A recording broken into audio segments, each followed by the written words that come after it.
ಮೇಲೆ ಹೊಡಿತಾರ ಅನ್ನೋ ಒಂದು ಉದ್ದೇಶ ಅಂತ ಅಂತಾನೆ ಸರ್. ನಾನು ಅವ್ರ ಪಾಪ ಬಡವ್ರು ದುಡ್ಕೊಳ್ಳಿ, ಒಂದು ಟ್ರಿಪ್ಪಿಗೆ 5,000 ಕೊಟ್ಟು ಒಳಗೆ ಹಿಡಿಬೇಕು. ಮ್ಯಾಗಳದ ಯಾವ್ದಾರು ಅಧಿಕಾರಿಗಳು ಬಂದು ಬಿಗಿ ಮಾಡಿದಾಗ ಇಂಥ ದಲಿತರನ್ನ ಕರ್ಕೊಂಬಂದು ಹೊಡಿತಕ್ಕಂಥ ವ್ಯವಸ್ಥೆ. ಯಾಕಪ್ಪ ಅವ್ರನ್ನ ಹೊಡೆದಿರಿ ಅಂದ್ರೆ ನಾನು ಹೊಡೆಯೋಣ ಅಂತಂದೇಳಿ ಅವ್ನು ಕಾಡ್ದವ್ರ ಮಟ್ಟ ಹೇಳಿದಾನೆ.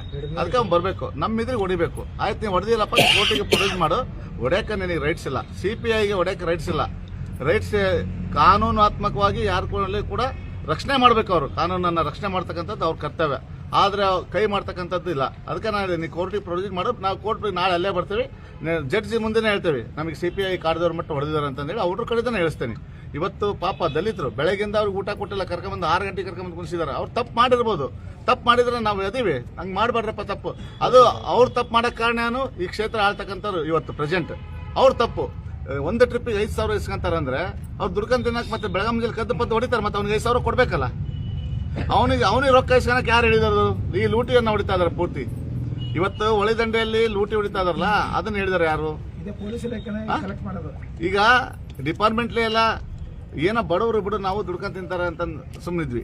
ಆದ್ರೆ ಒಡೆಯೋದು ಪಡೆಯೋದು ಮಾಡ್ತಾರೆ ಅಂದ್ರೆ ನಾವು ಯಾವ್ದಕ್ಕೂ ನಾನು ಹೇಳಿದ್ದೀನಿ, ನಾಳಿಂದ ಒಂದು ಟ್ರಿಪ್ ಕೂಡ ಮಾಡೋದು ಹೊರಗಡೆ ಬರಬಾರ್ದು. ನೀನು ಕಾನೂನು ರಕ್ಷಣೆ ಮಾಡ್ತೀಯಲ್ಲ, ಆಕ್ಚುಲಿ ಇವ್ರಿಗೆ ಇರೋದು ರೈಟ್ಸ್ ಮೈನ್ಸ್ ಸಿಗೋದು, ಇವ್ರಿಗೆ ರೈಟ್ಸ್ ಇಲ್ಲ. ಪೊಲೀಸರಿಗೆ ಹೇಳ್ಬೇಕಂದ್ರೆ ಅದು ಮೈನ್ಸ್ ನಾನು ಹೋಗಿ ಹಿಡ್ಕೊಂಬಂದು ಕೊಟ್ಟಾಗ ಇವ್ರು FIR ಹಾಕ್ಬೇಕು, ಕಾನೂನು ಪ್ರಕಾರ ಇರೋದು. ಇವ್ರು only transport committee only member, ಅದಕ್ಕೆ ಚೇರ್ಮನ್ DC ಅವ್ರು ಇರ್ತಾರೆ.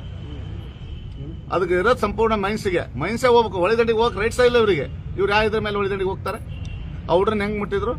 ಏನು ಮೈನ್ಸ್ನ ಏನು ಹೇಳಿದ್ರಾ? ಏನು ರೈಟಿಂಗ್ನ ಕೊಟ್ಟಿದ್ರಾ? ಇಂಥ ಗಾಡಿ ಈಗ ಬೆಳಗ್ಗೆ ಮುಂಜಾನೆ ಮಳೆ ತುಂಬಿಕೆ ಬಂದಿದೆ ಅಂತಂದೇಳಿ ಮೈನ್ಸ್ನವ್ರು ಕರ್ಕೊಂಬರ್ಬೇಕು.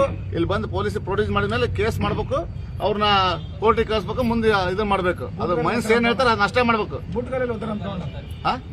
ಬೂಟ್ಗಲ್ಲೇ ಓದಿದಾರಂತೆ ಆ ದಲಿತ ಹುಡುಗರನ್ನ. ಮತ್ತೆ ಬೂಟ್ಗಲ್ಲೇ ಓದಿರ್ತಕ್ಕಂಥದ್ದು ಅನ್ಯಾಯ ಅಲ್ಲ. ಅದನ್ನ ನಾನು ಫೋನ್ ಮಾಡಿ ಯಾಕಪ್ಪ ಹೊಡೆದೆ ಅಂತ ಕೇಳಿದ್ರೆ ನಾನು ಹೊಡೆದೇನು ಸರ್ ಅಂತಂದೇಳಿ ನನ್ನ ಇದ್ರಿಗೆ ನಾನು ನಮ್ಮ ಇದ್ರಿಗೆ ಹೊಡಿಬೇಕಲ್ಲ ಹಂಗಾರ. ನಾವು ಅದಕ್ಕೆ ಹೇಳ್ತಾ ಇದೀವಿ, ಇಂಥ ಅಧಿಕಾರಿಗಳನ್ನ ಸಸ್ಪೆಂಡ್ ಮಾಡೋವರೆಗೆ ನಾವು ಧರಣಿ ಇಂಥಗೆ ಪ್ರಶ್ನೆ ಇಲ್ಲ. ಈ ಕೂಡಲೇ ಸಸ್ಪೆಂಡ್ ಆಗ್ಬೇಕು. ಇದು IG ಅವರು SP ಅವರು, ನಾನು SP ಅವ್ರಿಗೆ ಮಾತಾಡಲ್ಲ, ಬರ್ಬೇಕು, ಎಲ್ಲರೂ ಇಲ್ಲೇ ಬರ್ಬೇಕು. ನಾವು ಅವ್ರನ್ನ ಕಾಡ್ದವ್ರ ಮಟ್ಟ ಸಸ್ಪೆಂಡ್ ಆಗೋವರೆಗೆ ಜಾಗ ಬಿಟ್ಟು ಕದಲಾರ, ಅದು ಎಲ್ಲಿಗಿರತ್ಲಿ. ನೀವು ಹೇಳೋ ಅರ್ಥ BJP ಸರ್ಕಾರದ್ದು ಕೂಡ ಇಂಥ ಅಕ್ರಮ ಚಟುವಟಿಕೆ ನಡೆದವು ಅಂತ ಹೇಳ್ತೀರಿ. ಆದ್ರೆ ಯಾವುದೇ ಕಾರಣಕ್ಕೂ ನಾವು ಘಂಟಾಘೋಷ ಹೇಳ್ತೇವೆ. ನಾವು ಯಾವತ್ತೂ ಕೂಡ ಸಾರ್ವಜನಿಕರ ಪರವಾಗಿ ಭಾರತೀಯ ಜನತಾ ಪಕ್ಷ ಯಾವತ್ತೂ ಇರುತ್ತೆ. ಇವತ್ತೇನು ಕಾಂಗ್ರೆಸ್ ಸರ್ಕಾರ ಯಾವತ್ತು ಅಧಿಕಾರಕ್ಕೆ ಬಂದಿದೆ ಅಂದಿನಿಂದ ಇಂದಿನವರೆಗೂ ಇವರು ಪೊಲೀಸ್ ಇಲಾಖೆಯವರು ಕಾಂಗ್ರೆಸ್ಸಿನ ಏಜೆಂಟರ ರೀತಿಯಲ್ಲಿ ಕೆಲಸ ಮಾಡ್ತಾ ಇದ್ದಾರೆ.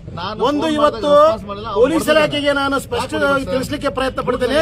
ಯಾಕಂದ್ರೆ ಇವತ್ತು ಗಡಿ ಇಲಾಖೆಯ ಮಾಹಿತಿ ಕೊಟ್ಟ ಮೇಲೆ ಅವರು ವರದಿ ಕೊಟ್ಟ ಮೇಲೆ ಅವರು FIR ಮಾಡ್ಬೇಕು ಹೊರತು ಇವತ್ತು ಯಾಕೆ ಇವರು ನ್ಯಾಯ ಕಡ್ಕೊಂಡ್ ಬಂದ್ರೆ ಇವತ್ತು ದಲಿತರನ್ನ ಅಂದ್ರೆ ಇವರು ದುಡ್ಡು ಕೊಟ್ಟಿಲ್ಲ. ಇಲ್ಲಿ ಒಂದು ಗಾಡಿಗೆ 5,000ದಂತೆ ರೂಗಳನ್ನ ಫಿಕ್ಸ್ ಮಾಡಿ ವಸೂಲಿ ಮಾಡ್ತಾ ಇದಾರೆ. ಅದಕ್ಕೆ ಇವರು ಕೊಡದೇ ಇದ್ದಕ್ಕೆ ಇವ್ರನ್ನ ಕರ್ಕೊಂಡ್ ಬಂದಾರ. ಇವತ್ತು ನಾವು ರಾಣೆಬೆನ್ನೂರಿನ ಹಲವಾರು ಮನೆಗಳಲ್ಲಿ CCTV ಇದಾವೆ. ನಮ್ಮ ನಗರಸಭೆಯಿಂದ CCTV ಅಳವಡಿಸಿದ್ದೇವೆ.